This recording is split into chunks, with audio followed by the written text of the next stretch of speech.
平時大家收工攰到仆街，行入超市見到啲切好晒、包裝到靚一靚嘅蔬菜，係咪覺得好方便，好似執到寶咁？尤其係而家生活節奏咁快，邊有咁多時間慢慢洗菜切菜啊？但係我今日一定要同你拆解呢個方便陷阱。你有冇諗過點解超市員工自己從來唔買呢幾種菜，甚至有啲內部人士話送俾佢都唔要？今日我就嚟幾位喺大型連鎖超市做咗超過10幾年嘅老友記，幫我哋爆客料，揭開呢5種最污糟蔬菜嘅真面目。特別係嗰種排第3名嘅，真係睇到我心都寒埋。我哋先講第一種，好多懶人最中意買嘅切開咗嘅水果同埋蔬菜拼盤。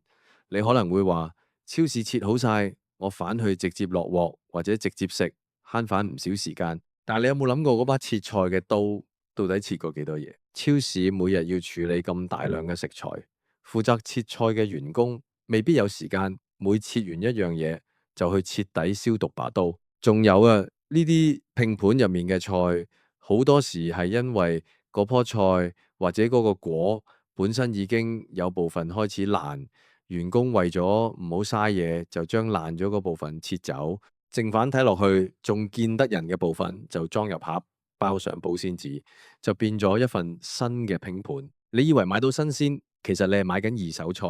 加上切開咗之後，蔬菜嘅表面積大咗，接觸空氣嘅機會多咗，氧化得快之餘，細菌滋生嘅速度亦係幾何級數上升。喺嗰個保鮮紙封死嘅微環境入面，簡直係細菌嘅5星級酒店。跟住落嚟，第二種就係嗰啲已經去咗皮，裝入保鮮袋或者盒入面嘅根莖類蔬菜，例如係削咗皮嘅薯仔、切咗塊嘅南瓜，或者係洗好咗嘅紅蘿蔔。大家買嘅時候覺得哇，連皮都削埋，真係服務周到。但係你要知道，蔬菜嘅皮其實係一層天然嘅保護膜，一旦削咗皮，裡面嘅營養素就開始流失。更重要嘅係，超市為咗防止呢啲削咗皮嘅菜變色變黑，有時會用一啲含有化學成分嘅水去浸佢哋。你食落去覺得好似好爽脆，但係其實你可能食緊成肚化學嘢。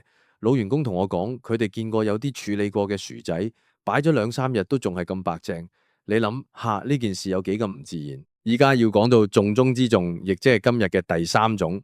超市員工話免費送都唔要嘅，嗰啲用保鮮紙包得實一實嘅心形蔬菜，特別係包裝好嘅粟米、椰菜花或者係西蘭花。你平時見到嗰啲粟米拆晒葉，包得好精緻咁，係咪覺得好乾淨？錯啦！超市員工爆料話，呢啲包裝好嘅粟米，通常都係將啲賣唔出或者已經開始發霉、生蟲嘅粟米拆走外殼，批走啲爛嘅部分，然後夾硬包裝埋一齊。點解話免費都唔要？因為保鮮紙完全封死咗蔬菜嘅呼吸。喺呢種環境下，如果入面有一粒粟米開始霉，好快就會傳染晒成分，而且嗰啲保鮮紙入面往往會產生倒汗水。呢啲水分加上蔬菜本身嘅糖分，係霉菌同黃曲霉素最中意嘅地方。你要知道，黃曲霉素係1級致癌物，就算你反去洗，都好難完全洗得乾淨。所以見到呢啲包裝得太完美、太精緻嘅蔬菜，一定要打醒12分精神。第4種係超市入面嗰啲已經包裝好嘅沙律菜，雖然盒上面寫住已經清洗，可以直接食用，但係你真係敢直接食？事實上，喺過往咁多年入面，大腸桿菌同埋李斯特菌爆發嘅個案，好多時都係同呢啲即食沙律菜有關。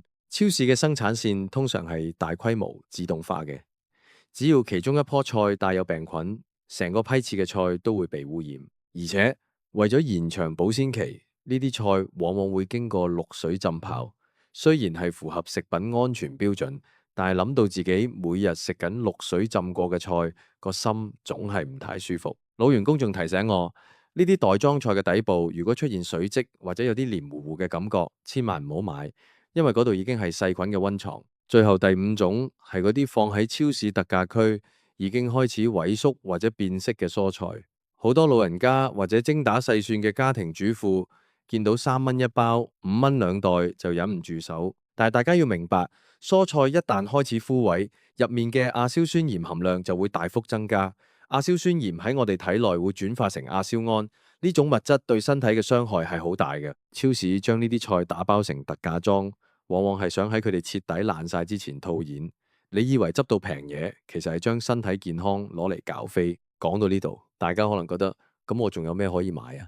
其實喺超市買菜唔係唔得，但係要有智慧。老員工教路，買菜一定要買原裝嘅，即係未經處理、未削皮、未切開，仲帶住泥或者外葉嘅菜。雖然返去要花多啲時間洗，多啲時間處理，但係咁樣先係最安全、最能夠保證營養唔流失嘅方法。如果你真係想健康，記得返到屋企洗菜嘅時候，要用流動嘅清水重複沖洗3至4次。對於嗰啲容易殘留農藥嘅菜，例如係西蘭花或者長豆角，可以用淡鹽水或者小蘇打水浸泡10分鐘左右。仲有一點好重要，好多人以為超市有冷氣，啲菜就一定新鮮，其實唔一定。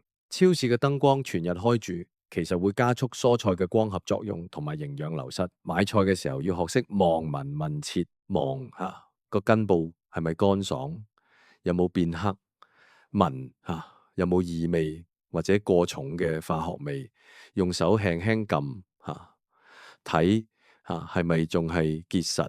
今日同大家分享呢啲資訊，唔係想嚇到大家唔敢行超市，而係希望大家喺追求方便嘅同時，都要懂得保護自己同屋企人嘅腸胃。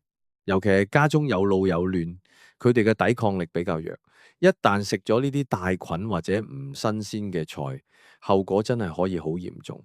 你要知道，我哋每日食落肚嘅嘢就係我哋健康嘅基礎。與其病咗先至去睇醫生，倒不如由揀食材呢一刻開始就做好把關。大家記得，超市員工嘅爆料唔係無端端講出嚟，佢哋每日喺嗰個環境工作，最清楚每一包菜嘅來源同處理過程。如果連佢哋呢啲內部人士都唔買，我哋作為消費者仲點可以咁老定呢？所以下次你行超市，見到嗰啲切好晒嘅拼盤、削好皮嘅蔬菜，或者包得好靚嘅粟米，記得諗起今日我同你講嘅呢番話。最後，我想提醒大家，健康係無價嘅，唔好因為慳嗰少少時間或者嗰幾蚊港紙，就將污糟嘢食落肚。如果你覺得呢啲資訊對你同你屋企人有幫助，記得快啲話俾佢哋知，或者將呢篇嘢分享俾你最關心嘅人。我哋要一齊做個精明嘅消費者，食得健康，生活先至會更好。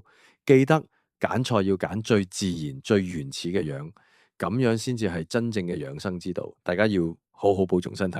我哋下次再傾。